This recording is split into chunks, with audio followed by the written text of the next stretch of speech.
Hello, we are Fer, Mafer, and Saul, and we're going to talk about the pendulum experiment from our class F1008.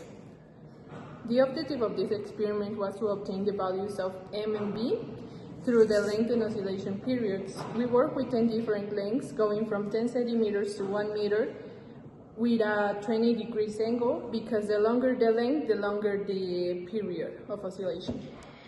The experimentation process was to measure the oscillation time for each length needed, and after we got all the values, we calculated the mean of each oscillation time. After that, we got t-square that worked like y, and length like x, and then we obtained the respective sum of x and y and substituted in the slope formula. We measured 10 times to reduce the uncertainty, because when we get more data, we have less uncertainty and it is more exact. Through the uncertainty from N and B, we could approximate more to the linear equation.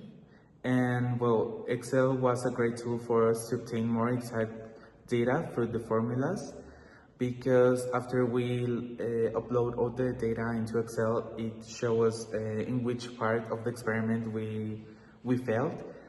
Also, it was shown in the graphics we made in which part we were wrong, and that's how we use Excel to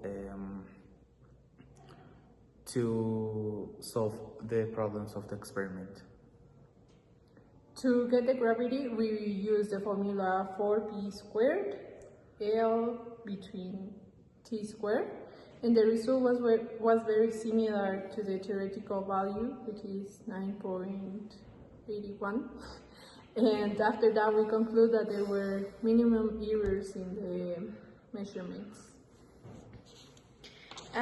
Finally, R squared is a number between 0 and 1 that measures the precision with a statistical model that predicts a result, and it explains how well the linear regression model is. Thank you. That's it.